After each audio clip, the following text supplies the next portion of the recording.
here now in Canada at the Begin Lab at Laurier University with Scott Nicholson. Scott, what the heck do you do? What is this place? Well, this place is where I make games. Our focus here is actually making games that change the world. So a lot of the games we make here have some sort of learning outcome. Our goal is to help get people to learn stuff in a playful way. So Professor Nicholson and I hung out together for a day as he generously spilled out the information in his very large brain. He even put me through a few challenges and puzzles of my own. And so here are the 10 tips I came away with after hanging out with him. The first tip is to think simple. Think generally. Keep reminding yourself that the average person should be able to complete this room in 1 hour. In a well-designed room, you won't need any extra knowledge besides what you can just find in the room. People tend to overanalyze and just go down a rabbit hole. So for example, in one room, we found the travel log of a robber, and he went from Washington down to Mexico City up to Toronto. And at first, we were trying to look at the interstates he would travel on, and maybe that was a code, and then we're like, maybe we should unscramble the names of the countries, and then we realized his path forms a V, which happened to be the first letter in a combination lock we were trying to open. If you can't find a simple answer to a puzzle, chances are it's because all the necessary information hasn't been revealed to you yet. So move on and then come back to it later. The second tip deals with searching. The first thing you should do when you enter a room is for everyone to split up and to start looking for clues and items. Professor Nicholson actually put me through my own searching boot camp to point out the typical places that things are hidden. There you go. Always look under tables. Always look under rugs. They write codes on the back of rugs. Other spots might be in hollowed out books or in pockets of clothing or behind a door in the room. A super common first-time mistake is to look in places you shouldn't. For example, you won't find a clue by disassembling a ceiling light or a power outlet. Another common searching mistake is to see clues in things that aren't. For example, the bottom of this chair has letters and numbers from the factory, but they're obviously not part of the room design because they don't fit with the theme. Going back to tip 1, the clues and key items should be fairly obvious in a well-designed room. And the more escape rooms you do, the more you'll get a sense for what is and isn't a real clue.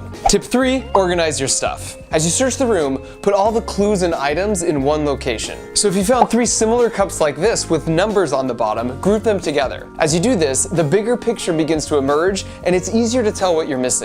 Don't let people just walk around with an item randomly in their hand that others don't know about. You can ask before you start, but almost all rooms have a policy where you use one clue or one lock only one time. So once you've used a clue or item, put it in a discard pile and be sure to leave any key in the lock that it opened. This helps avoid unnecessary wasting of time when a team member is working on a puzzle they don't realize has already been solved and used. For tip 4, now that your team is starting to make sense of the room, laser focus on what is stopping you from moving forward. You are going to feel overwhelmed at the beginning. Even with our record-breaking times, about halfway through, I thought there is no way we're gonna even come close to finishing. But then you solve one thing and then everything else starts falling into place. To help with this, work backwards from the thing that is stopping you. Identify the inputs it needs. For example, in this room, you see there is a lock here, and it looks like the key is right here. But you need some kind of hanger to fish it out. Now there's a cabinet on the wall that probably contains that hanger, and it has a lock that needs 3 letters and 2 numbers. So now you can focus on clues that will yield 3 numbers and 2 letters, and you won't be as vulnerable to red herrings. So red herring is something that's put into the room that has no bearing upon the game. It can be something simple. Oh, this has got to be really important,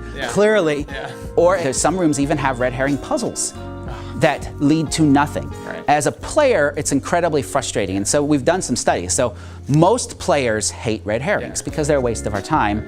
About half designers hate red herrings and will not put them in their rooms, and about half are like, yeah, they're okay to have in the room. By working backwards on the immediate inputs that are needed, you'll avoid wasting time on red herring clues. Tip 5 is about team roles. According to Dr. Nicholson, poor communication is the #1 reason why teams fail. He has a list of 8 different roles that team members can be assigned, which I will link below, but the one that seemed the most critical in our experience was project manager, because it helps alleviate this issue of poor communication. The project manager shouldn't get overly involved in puzzles. Instead, the project manager is the person people report to and say, hey, there's a 4-digit combination lock over there. And the project manager will call that out. Okay, everyone, we're looking for 4 digits. Someone comes up and says, hey, there's a 5-letter word lock there. Okay, we're looking for 5 letters. There's a poster over there that looks funny.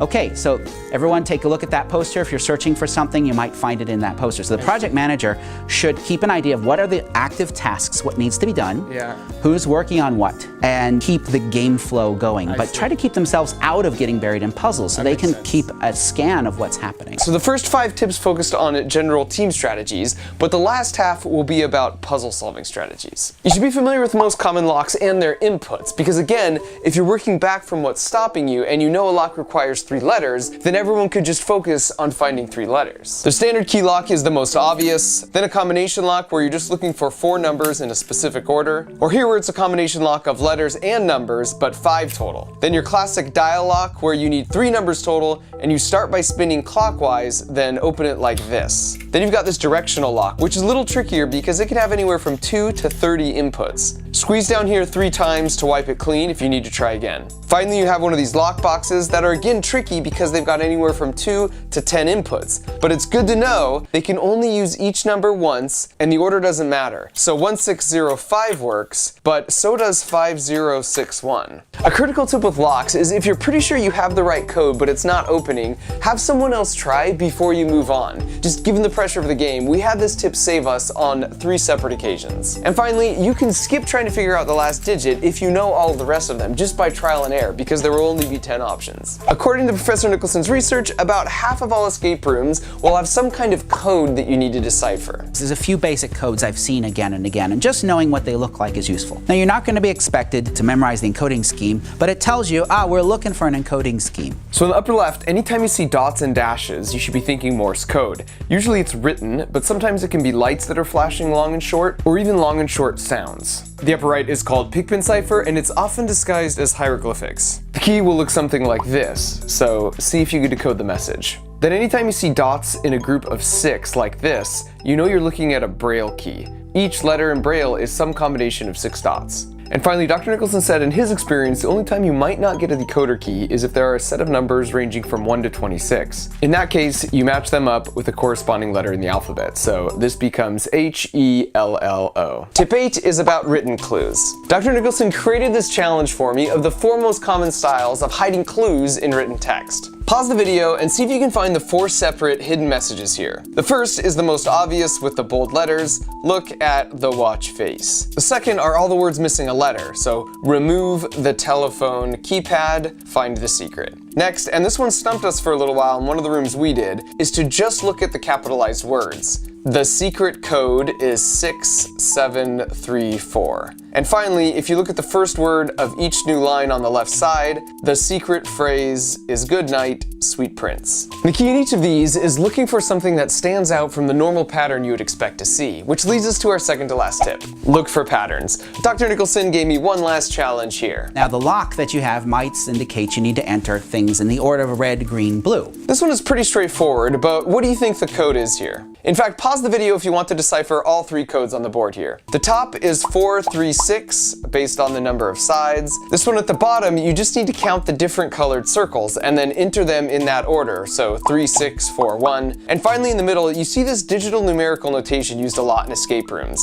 So here, the code is 547. Apologies to my colorblind peeps out there because you probably couldn't solve that last one, which is exactly the type of reason why you should cycle people through trying to solve the tough puzzles. A fresh perspective is all it takes in many cases. This helped us multiple times. And for the final tip, your guide is your friend. Listen closely when they're giving their instructions at the beginning. A lot of times they will give subtle hints about issues that trip a lot of people up. You can also ask them high-level questions like if they have a one lock, one use policy. And even if you don't want hints, you can ask them to prompt you if you're way behind where most people would be at a certain point. At the end of the day, you're there to have fun, so it's better to take a hint and feel the excitement of escaping the room than being stuck on a frustrating clue for 40 minutes. And finally, fewer people is almost always better. Statistically, you'll have a higher success rate because you don't have to deal with the issues of poor communication amongst 10 people, but there's also a finite number of fun things to do in a room. So the fewer people you have, the more fun stuff that everyone gets to do. To quote from Dr. Nicholson's Twitter, my policy for the number of people in an escape room